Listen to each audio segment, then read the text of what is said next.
Hello and welcome back to VLADA'S place.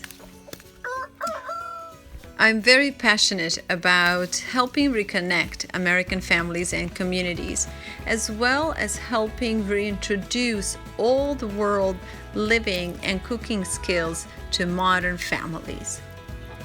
With that in mind, I'm going to introduce you to a healthier way of making and serving coleslaw. This is my favorite recipe for coleslaw salad, and it's called virgin coleslaw. So I will be showing you how to make a basic coleslaw, or what I like to call it's a virgin coleslaw, meaning that it has nothing inside but the vinegar, salt, a little bit of honey, and some olive oil. So this is a very healthy version to coleslaw. Everybody who tries it absolutely loves it. It's really fresh and it's a great salad.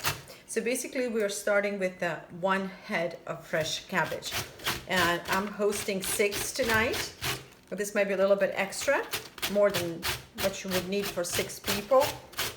But the salad is good the next day as well. So you can just make a little extra. So what I have here is a little shredder. This is what you typically can find in most Serbian homes, because people use these shredders to make various salads.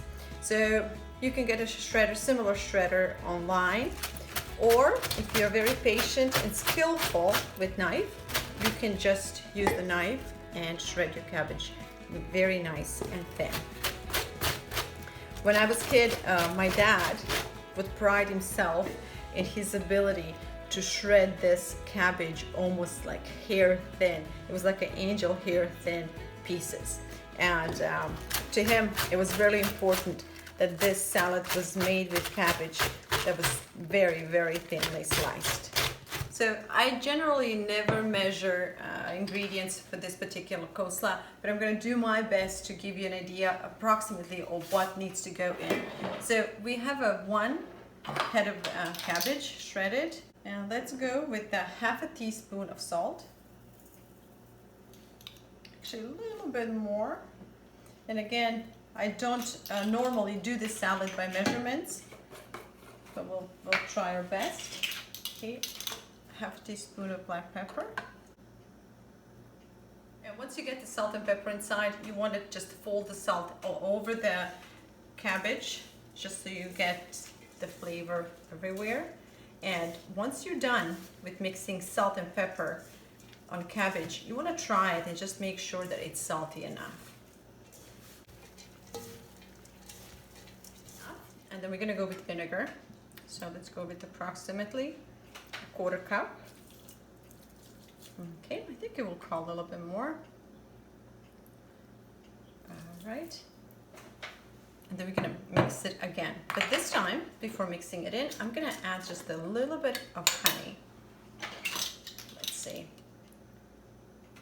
About a teaspoon, half a teaspoon. It's actually for your taste. And this happens to be a local honey, which is very, very fragrant. Okay, and by this time, you can use tools to mix things in, or just go again with your hands, assuming your hands are nice and clean.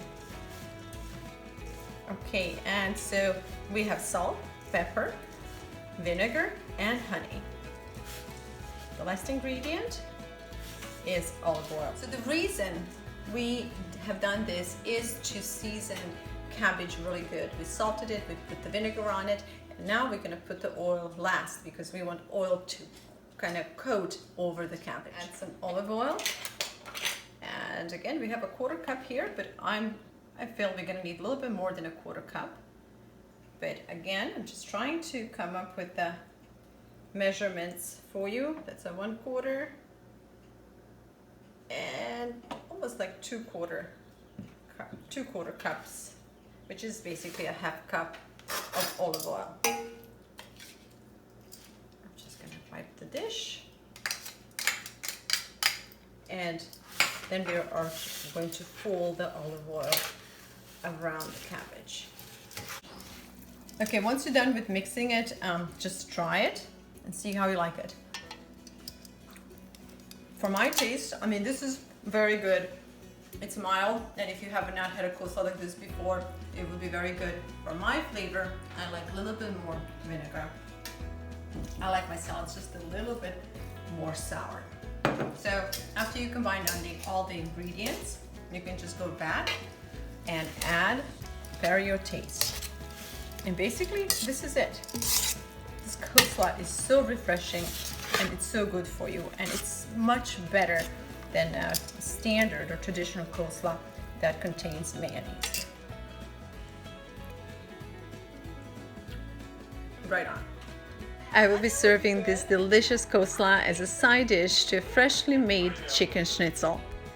If you're not following us on YouTube yet, consider subscribing, because that's the next recipe. We're going to teach you how to make an amazing chicken schnitzel.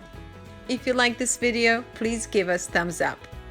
Until the next time and the next recipe, please take good care of yourself and those around you.